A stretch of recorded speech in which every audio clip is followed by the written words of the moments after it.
Romanos capítulo 12, versículos 9 al 21. Voy a leer para ustedes la palabra de nuestro Dios. El amor sea sin fingimiento, aborreced lo malo, seguid lo bueno.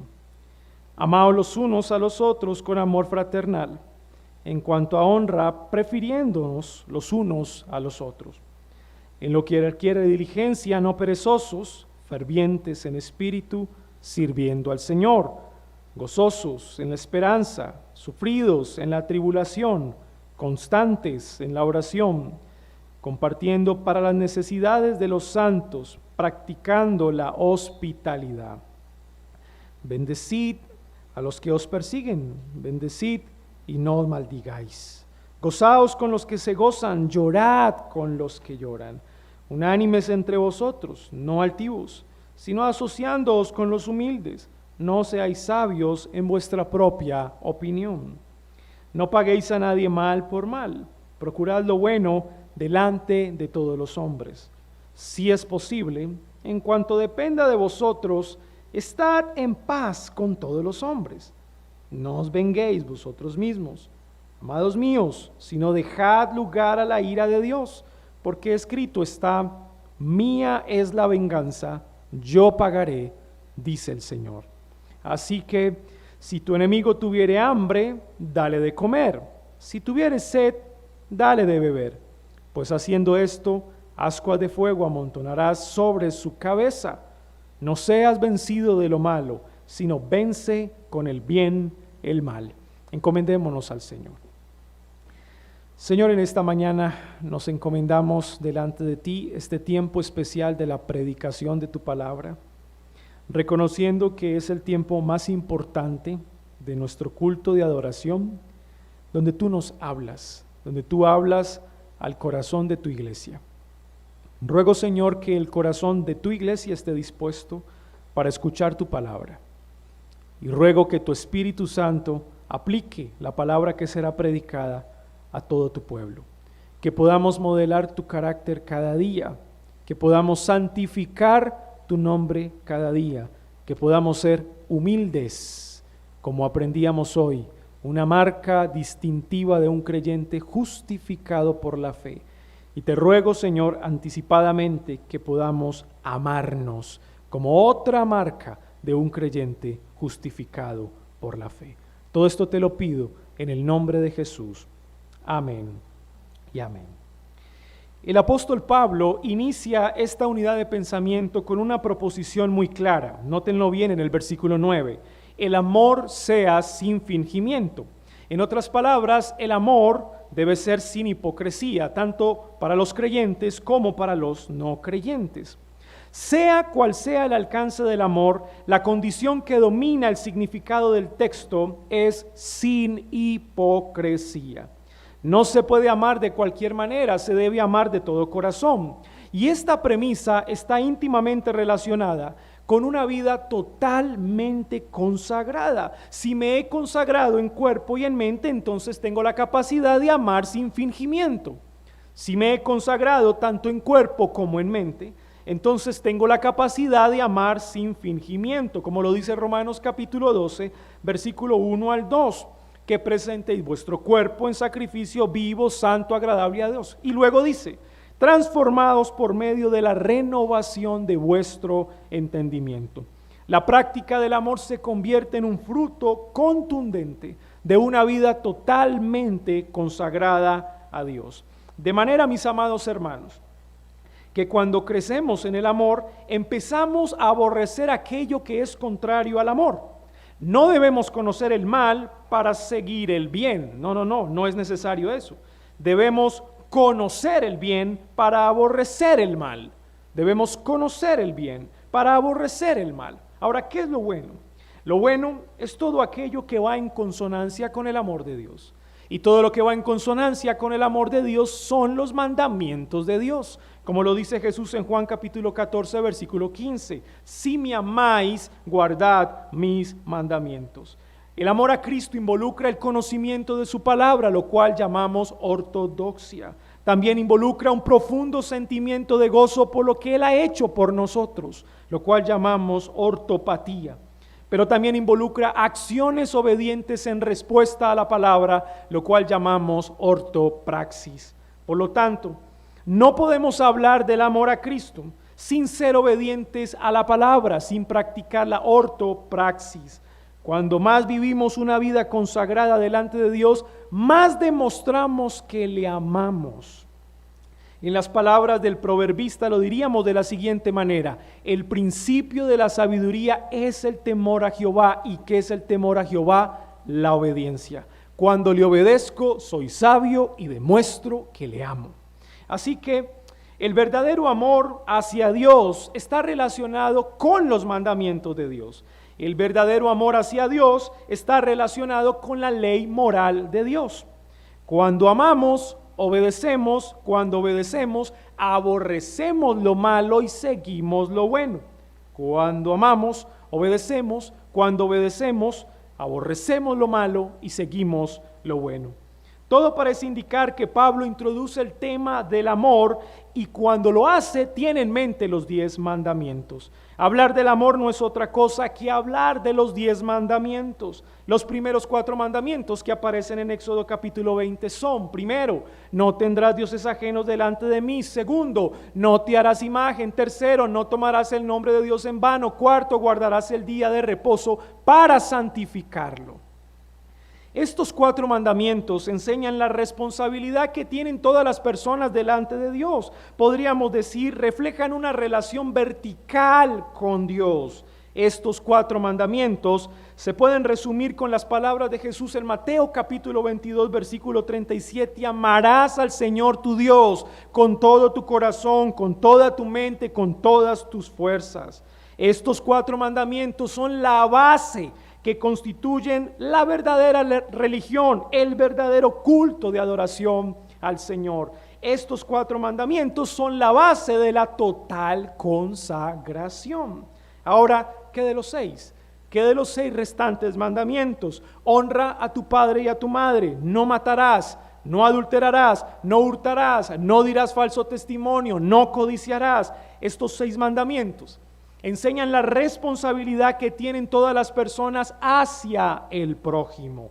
Estos 6 mandamientos los podemos resumir en las palabras de Jesús en Mateo capítulo 22, versículo 39. Amarás a tu prójimo como a ti mismo.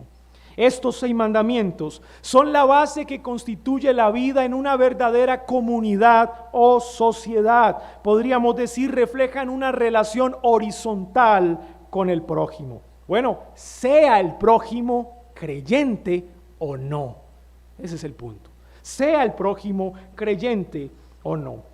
Esta relación horizontal, mis amados hermanos, está íntimamente relacionada con la total consagración. Se va a convertir en el fruto de una total consagración. Es por eso que el título del sermón de esta mañana es El amor en la total consagración, ya que el amor es una marca distintiva de un creyente justificado por la fe. Bueno, en otras palabras, el amor es un fruto de un creyente totalmente consagrado a Dios, según Pablo capítulo 12, versículo 1 al 2. Y la pregunta que deseo responder a través de nuestro texto es: ¿en qué consiste el amor en la total consagración? Y nos daremos cuenta en nuestro texto que consiste, número 1, en amar a los creyentes. Número 2, en amar a los no creyentes. En eso consiste el amor en la total consagración. Número 1, en amar a los creyentes. Número 2, en amar a los no creyentes. Y esta es la división básica del sermón de esta mañana. Veamos en primer lugar el amor hacia los creyentes. Versículos 9 al versículo 13. Pero este amor a los creyentes del versículo 9 al 13 tiene partes, tiene subtemas, temas particulares que quisiera tratar uno por uno. Y el primero de ellos es el amor fraternal, versículo 10. ¿En qué consiste el amor hacia los creyentes? Número 1, en un amor fraternal, versículo 10. Amaos los unos a los otros con amor fraternal, en cuanto a honra, prefiriéndoos los unos a los otros. Pablo le dice a la iglesia de Roma que se deben amar con amor fraternal, pero la pregunta es, ¿qué es ese amor primero al prójimo? Y luego, ¿qué es ese amor fraternal? El mismo Pablo en el capítulo 5, versículo 8 ya nos había dicho que Dios muestra su amor para con nosotros, en que siendo pecadores, Cristo murió por nosotros. Amar al prójimo es morir por el prójimo. Amar al prójimo es morir por el prójimo. Amar, mi amado hermano, es morir. Cuanto más amamos a nuestro prójimo, más morimos a nosotros mismos. Cuanto menos amemos a nuestro prójimo, más vivimos para nosotros mismos. Pablo le manda a la iglesia de Roma a amarse a pesar de las diferencias que había entre ellos. Y una de las diferencias más significativas que podían tener era de tipo étnico. La iglesia local de Roma estaba conformada por gentiles que habían creído en el evangelio, pero también por judíos que habían reconocido a Jesús como el Mesías. Pero a pesar de las diferencias étnicas, ellos debían estar dispuestos a morir a sí mismos el uno por el otro. El amor es fraternal, porque está reservado únicamente para aquellos que fueron comprados con la sangre de Cristo. Es un amor entre hermanos. Es un amor entre hermanos que tienen el mismo padre, que tienen el mismo hermano mayor y que tienen la misma herencia. El mismo padre es Dios, el mismo hermano mayor es Cristo y la misma herencia es lo que el Padre le ha entregado a Jesucristo. Ese es el pueblo de Dios. Este amor fraternal lleva a los creyentes a no tener más alto concepto de sí que el que deben tener, humildad, sino que deben honrar al hermano. Y en el Nuevo Testamento el significado de la honra lo podemos explicar de tres maneras. Número 1, deben honrar al hermano reconociendo la obra de Cristo en su vida. Número 2, deben honrar al hermano respetándolo verbalmente. Y número 3, deben honrar al hermano mostrando generosidad y atendiendo a sus necesidades. Reconocimiento de la obra de Cristo, respeto verbal y atendiendo las necesidades con generosidad, por supuesto. En esto se describe la honra a nuestros hermanos y esto hace parte de lo que es el amor fraternal, y por eso que en cuanto a amor significa, vamos a preferir honrar a nuestros hermanos primero y luego a los que no son hermanos en la fe. Este es el orden que Pablo establece aquí. Así que esa primera característica del amor hacia los creyentes nos ha hecho una invitación a honrar a nuestros hermanos. Pero segunda característica, número 2 del amor hacia los creyentes, servicio cristiano. Amamos a nuestros hermanos cuando servimos a nuestros hermanos. Versículo 11. En lo que requiere diligencia, no perezosos, fervientes en espíritu, sirviendo al Señor. El amor hacia los creyentes, mis hermanos, incluye servicio los unos por los otros. Y el servicio de los unos por los otros no es otra cosa que servicio directamente a Cristo. Cuando nos servimos mutuamente, servimos al Señor, a Cristo, el dueño de todo. Ahora, no se debe servir de cualquier manera, se debe hacer con diligencia según el texto. Y en el texto, lo contrario a la diligencia es la pereza. La palabra diligencia hace referencia a una acción que se hace rápidamente y con prontitud, algo que tiene carácter urgente, que no se puede esperar. Pero ¿qué es lo que motiva la diligencia? ¿Qué es lo que motiva esa acción rápida y urgente para servir a nuestro hermano? El combustible, sin lugar a dudas, es el amor. El amor es el combustible que nos lleva a identificar las necesidades de cada uno de nuestros hermanos y a servirles con prontitud. Por esa razón, ese servicio es voluntario, nacido de un corazón sincero y preocupado por ayudar a los demás. Para Pablo, este servicio diligente y ferviente o apasionado en espíritu por los creyentes es tomado en cuenta como si cada creyente estuviera sirviendo directamente a Cristo. En las palabras del Señor Jesús en Mateo capítulo 25, versículo 35 al 36 dice: porque tuve hambre y me disteis de comer, tuve sed y me disteis de beber, fui forastero y me recogisteis, estuve desnudo y me cubristeis, enfermo y me visitasteis, en la cárcel y vinisteis a mí. Y ante la gran pregunta, Señor, ¿cuándo te vimos hambriento y te sustentamos? Él respondió: de cierto os digo que cuanto lo hiciste a uno de mis hermanos más pequeños, a mí lo hiciste. El amor fraternal y el servicio cristiano son muestras de un verdadero amor hacia los creyentes, mis hermanos. Por ende, es muestra de un verdadero amor a Cristo. La tercera característica del amor hacia los creyentes es la unidad en medio del sufrimiento. La unidad en medio del sufrimiento, versículo 12. Gozosos en la esperanza, sufridos en la tribulación, constantes en la oración. La iglesia de Cristo pasa por diversas pruebas cada día. Algunos son probados más que otros. Otros tienen mayor capacidad de perseverar en medio de la prueba que otros. Sin embargo, en todas estas pruebas hay elementos que nos unen como pueblo. Primero, tenemos la misma esperanza. ¿Y cuál es esa esperanza? Que Cristo regresará por segunda vez y tendremos un buen final. El pensar en la salvación futura, en la glorificación que está por venir, mis hermanos, nos estimula el gozo de la vida presente, el gozo que nos sirve para afrontar la tribulación y la angustia. Vivir a la luz de la segunda venida de Cristo nos ayuda a perseverar soportando con paciencia las pruebas del día presente. Esto lo experimentan todos los creyentes, puede ser a mayor intensidad como a menor intensidad, pero en esto estamos unidos. Experimentamos el mismo gozo de la salvación y tenemos la misma esperanza. Segundo, experimentamos tribulaciones y en eso también estamos unidos. La palabra sufridos en nuestro texto significa perseverantes o constantes en la aflicción. Me refiero a que el cristiano debe asumir un compromiso consciente para aceptar de manera humilde la prueba y reaccionar con una actitud apropiada. El amor los unos por los otros hace que mantengamos ese gozo en la esperanza, hace que afrontemos las aflicciones de la mejor manera.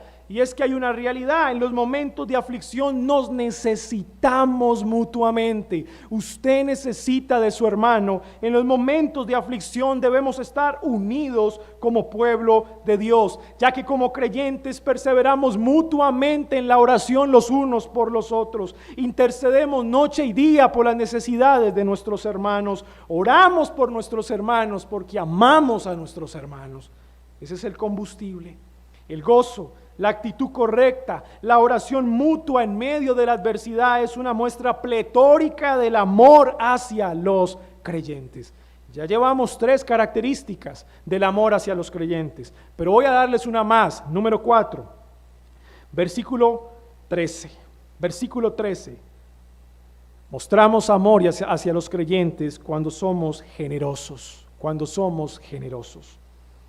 compartiendo para las necesidades de los santos, practicando la hospitalidad.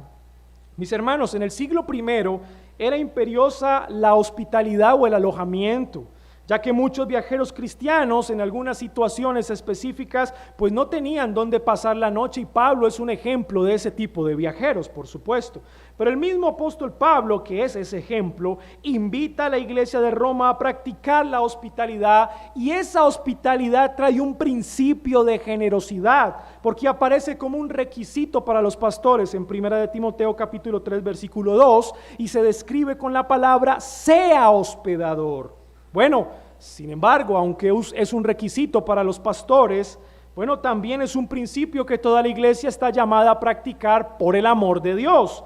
Ese principio es de generosidad entre los creyentes. Aquel que es capaz de abrir las puertas de su casa es capaz de suplir las necesidades particulares de sus hermanos en la fe, y esa obra le es contada como un acto de suprema generosidad. La generosidad no es otra cosa que dar abundantemente sin escatimar. Ese es el significado etimológico de esa palabra.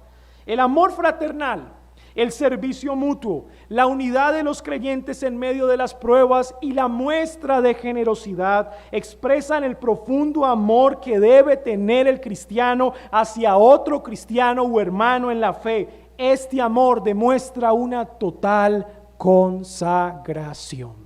4 características del amor hacia los creyentes. Ahora, en segundo lugar, vamos a ver el amor hacia los no creyentes. ¿Recuerdan la pregunta? ¿En qué consiste el amor en la total consagración? Número 1, el amor hacia los creyentes. Número 2, el amor hacia los no creyentes. Y aquí también vamos a ver varias características según el texto que describen ese amor hacia los no creyentes. En primer lugar, la primera característica, bendecirlos. Amamos a los no creyentes cuando los bendecimos. Versículo 14 y versículo 17.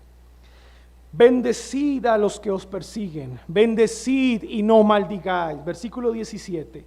No paguéis a nadie mal por mal, procurad lo bueno delante de todos los hombres. Pablo exhorta a la iglesia de Roma para que bendigan a quienes los persiguen. La iglesia de Roma sabía bien que era ser perseguida, a pesar de que en el tiempo en que Pablo escribe la carta a los romanos, cerca del año 58 después de Cristo, no había iniciado una persecución sistemática contra la iglesia de parte del Imperio Romano. La persecución más reciente la tenemos en tiempos del emperador Claudio, cuando expulsa a un grupo de judíos de Roma porque se habían levantado en guerra contra un grupo de cristianos. Sin embargo, la iglesia de Roma sabía que era ser perseguido. Estaba ubicada en la ciudad capital del imperio, donde estaba el mismo trono del César. ¿Qué más presión política para ellos? Ellos lo sabían bien.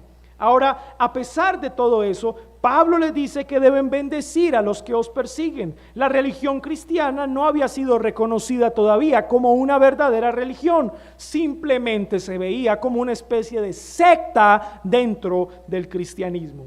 Pero a pesar de todo, Pablo invita, Pablo insta, Pablo manda que la iglesia de Roma bendiga a los que os persiguen y maldicen. Bendecir tiene dos connotaciones en nuestro texto. La primera connotación es de tipo verbal. Yo bendigo a otro cuando hablo bien del otro. Yo bendigo al otro cuando hablo bien del otro. Pero en segundo lugar, yo bendigo al otro cuando demuestro a través de obras de misericordia el bien para el otro.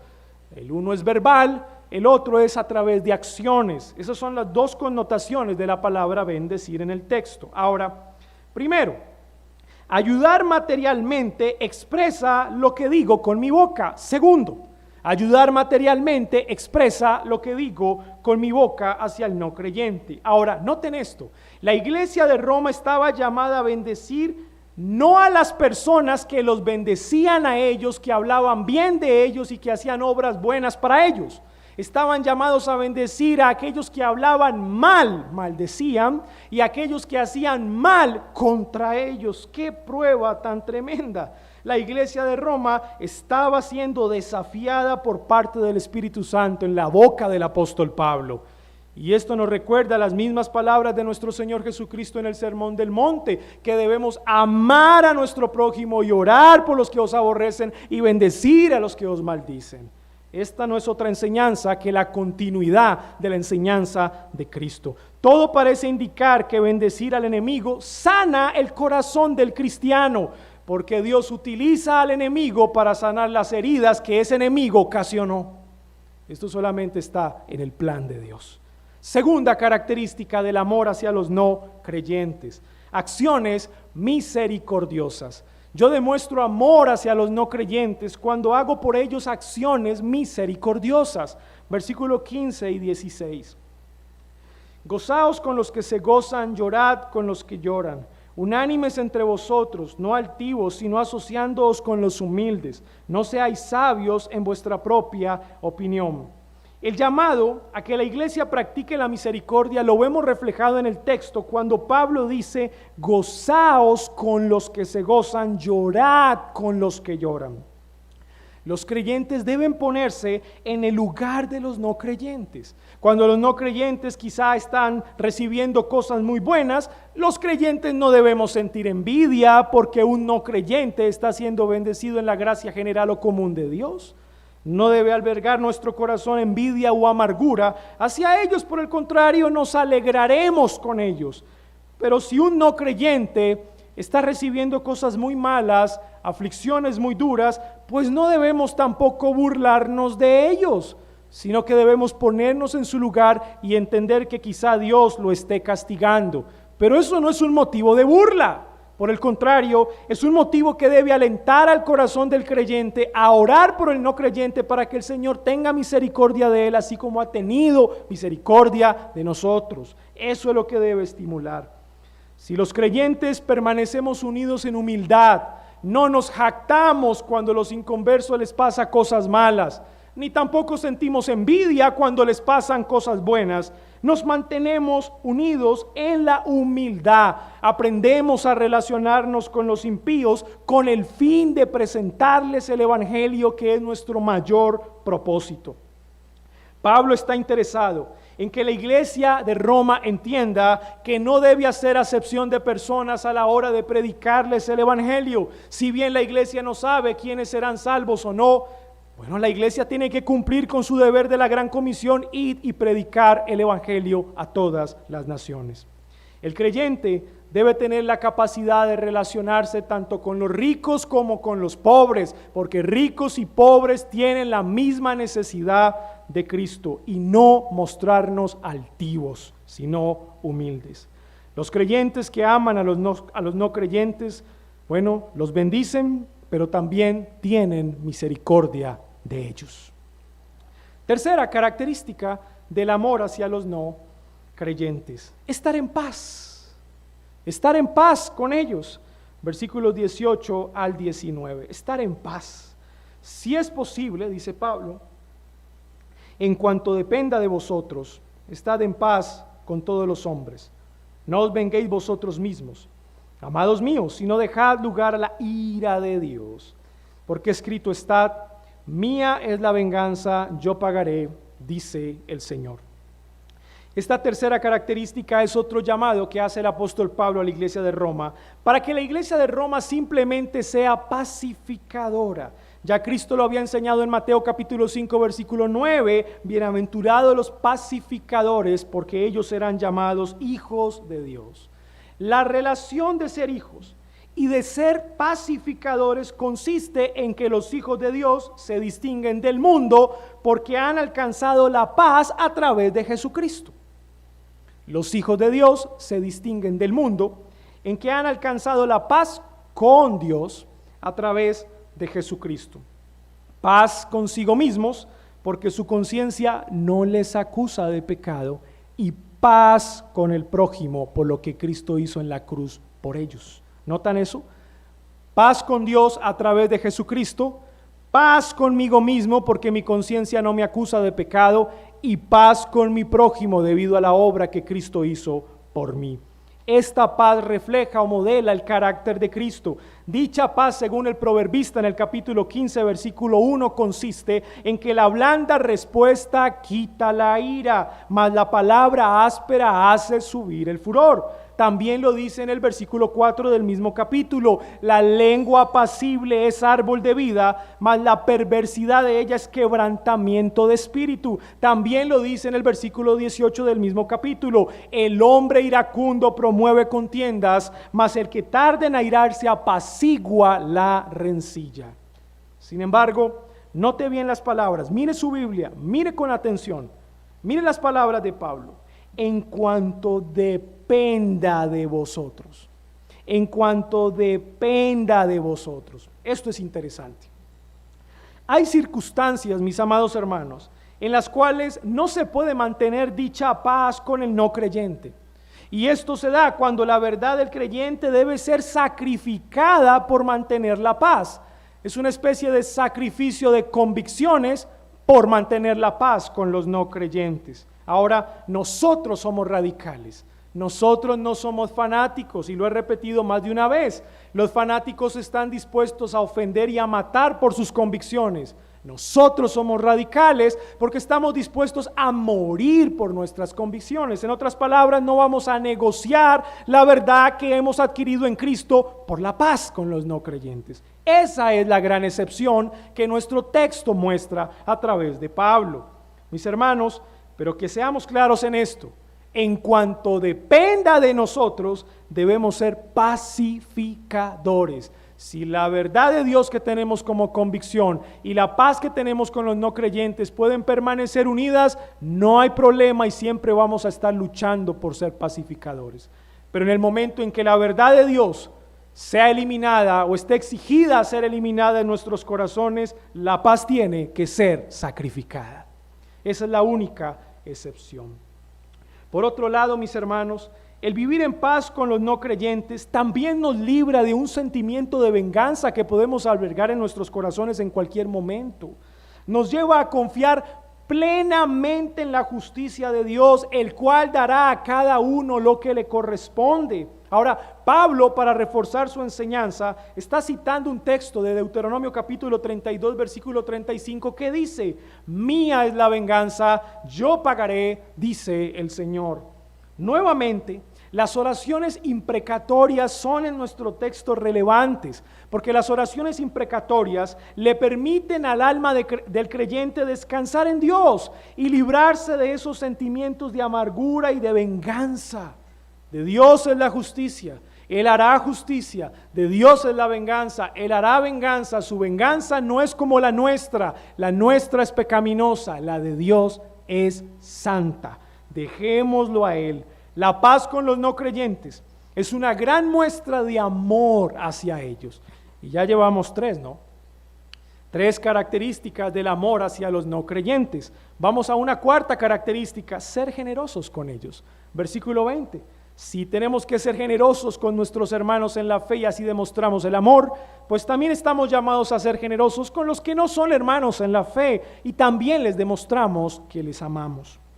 Versículo 20. Así que si tu enemigo, y subraye la palabra enemigo, si tu enemigo tuviere hambre, dale de comer; si tuviere sed, dale de beber, pues haciendo esto, ascuas de fuego amontonarás sobre su cabeza. Miren esto: la iglesia de Roma no solamente debía ser generosa con los creyentes o los hermanos en la fe, sino también generosa para los con no creyentes. Y Pablo específicamente les dice a ellos que esos no creyentes, muchos de esos no creyentes son sus enemigos.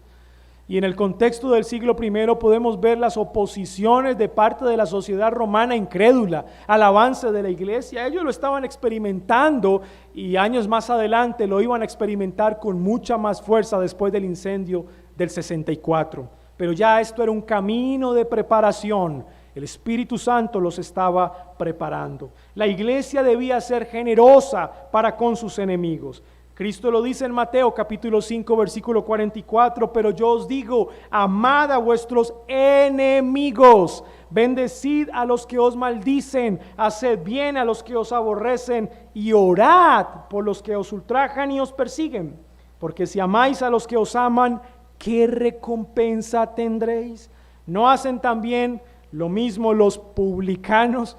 Es aquí un distintivo de un verdadero creyente que tiene la capacidad de ser generoso con aquellos que no lo son con él. Y esa es una capacidad del Espíritu Santo en una total consagración. Cuando los creyentes son generosos con los no creyentes, ¿saben qué pasa, mis hermanos? Amontonan ascuas de fuego sobre la cabeza de ellos. Cuando los creyentes son generosos con los no creyentes, amontonan ascuas de fuego sobre la cabeza de ellos. ¿Y qué significa esto? Significa que cada vez que un cristiano es generoso con su enemigo incrédulo, ellos son avergonzados por las buenas obras del cristiano. Ellos son avergonzados por las buenas obras del cristiano, y las ascuas simbolizan simplemente ardientes punzadas de vergüenza. Ellos sienten vergüenza.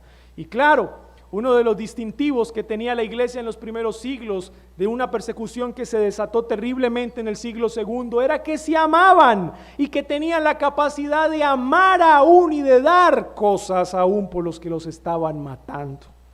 Mis hermanos, que esa verdad y que ese fruto precioso no se enfríe en nuestras vidas, sino que por el contrario crezca. La conducta magnánima del ofendido, al devolver bien por mal, tiene el efecto que produce en su corazón simplemente vergüenza. Simplemente vergüenza. Llevamos 4 características de amor hacia los no creyentes. Una última característica, número 5. Vencemos el mal en el prójimo. Cuando amamos al no creyente, vencemos su mal. el mal en el prójimo. Versículo 21. No seas vencido de lo malo, sino vence con el bien el mal. ¿Cuál mal? Según nuestro contexto, el mal que habita en el prójimo. Vencer el mal del prójimo con el bien, esa es la estrategia. Vencemos el mal del prójimo, del no creyente, del enemigo, con el bien. ¿Y qué significa? No devolver mal con mal. Eso es lo que significa. No devolver mal con mal. La victoria se encuentra en saber devolver ese mal que recibimos con un bien. Esa es la victoria del cristiano ante el no cristiano, que sabemos devolver el mal que hemos recibido con un bien.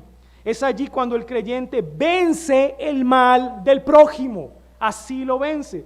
Bendecir, tener acciones misericordiosas con ellos, estar en paz con ellos, ser generosos con ellos y devolver el mal que recibimos con un bien, bueno, va a reflejar que nuestra fe es genuina, es verdadera, que es una fe que está siendo creciente, crece con mucha fuerza en la total consagración, que amamos a los no creyentes, que amamos a los creyentes, por ende hemos crecido en el amor hacia Cristo.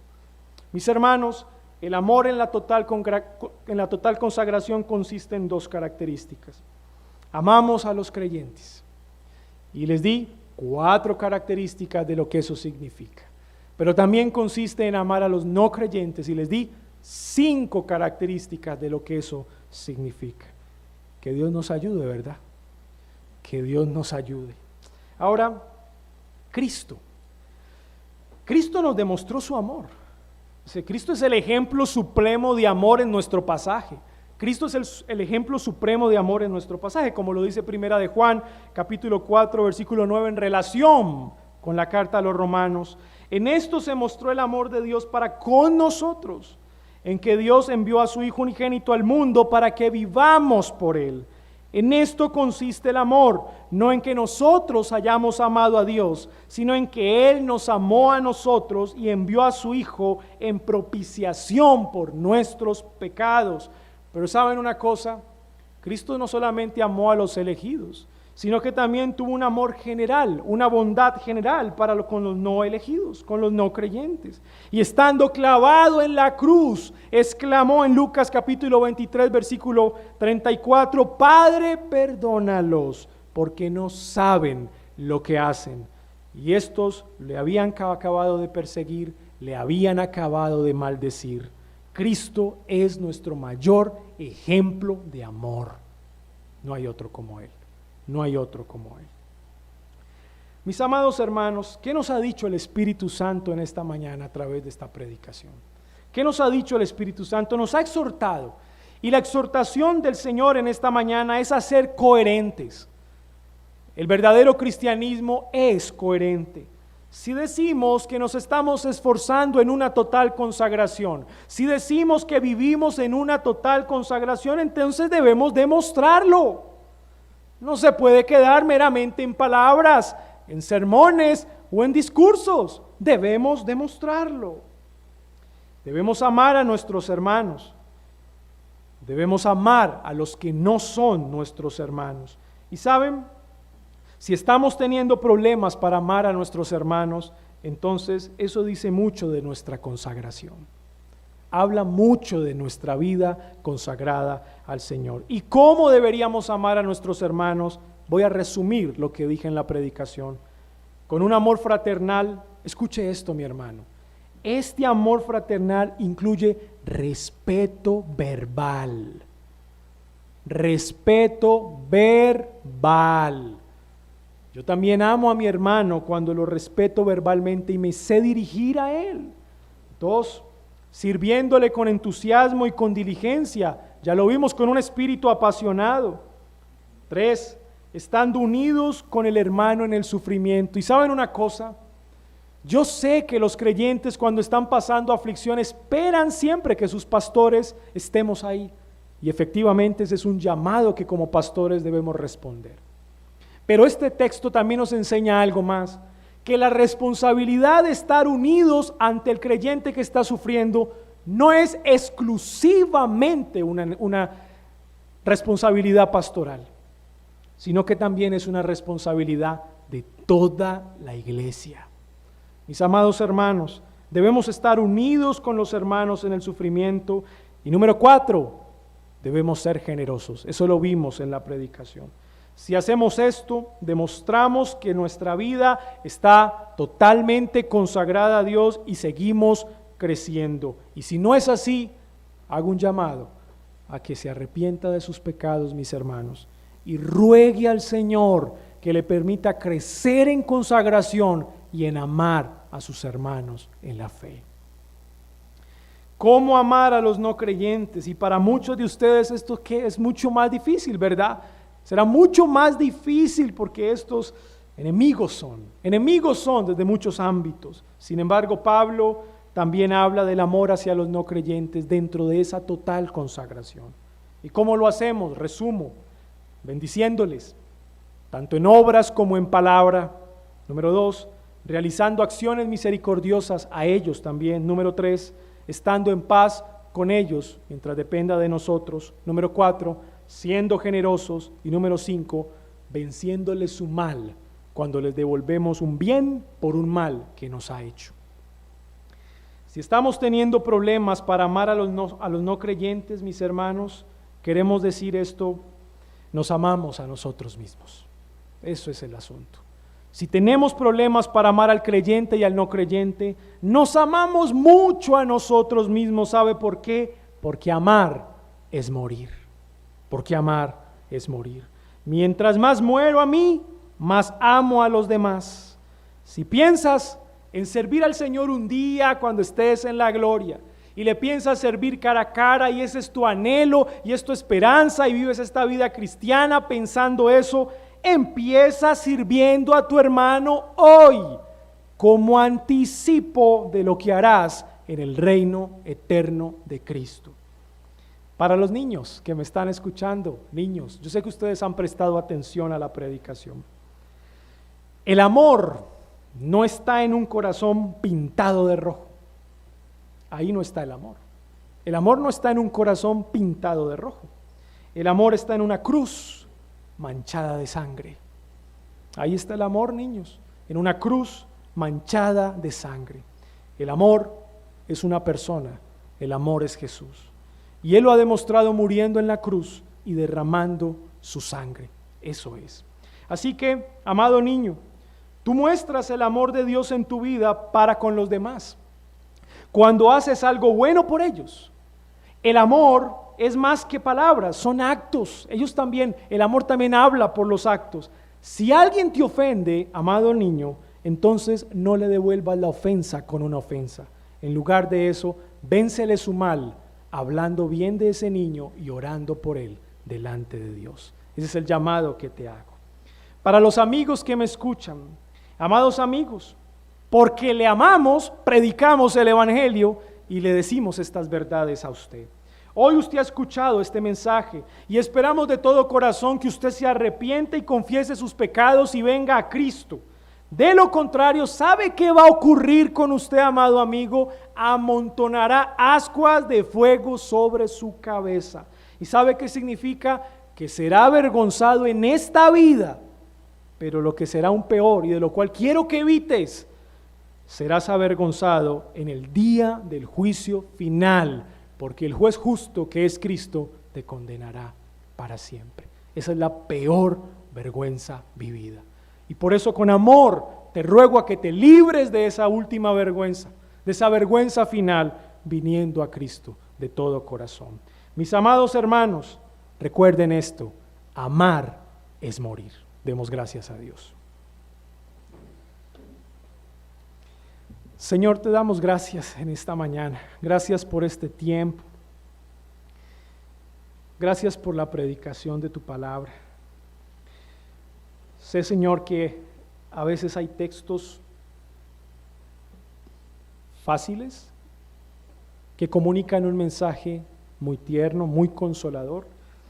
A veces hay textos más exhortativos, pero también están cargados de amor. Hoy, Señor, hemos recibido un llamado directo al corazón. No solo en ser humildes, que ya eso es bastante difícil, ser humildes, sino a amar al prójimo también, como marcas de un creyente justificado por la fe. Yo te pido, Señor, que nos ayudes a ser obedientes, a crecer en una total consagración y a ir reflejando en nuestras vidas la humildad y el amor, tanto por tu iglesia como por los que no son iglesia. Ayúdanos en nuestra debilidad, ayúdanos en nuestra incapacidad y perdónanos, Señor. Perdónanos por las veces que no hemos amado y que en lugar de responder a la persona que nos ha hecho mal con un bien, tu pueblo ha respondido mal por mal. Señor, perdónanos. Y ruego que podamos vencer el mal del prójimo con un bien. Todo esto, Señor, lo ruego a ti de todo corazón, en el nombre de Jesús. Amén y amén.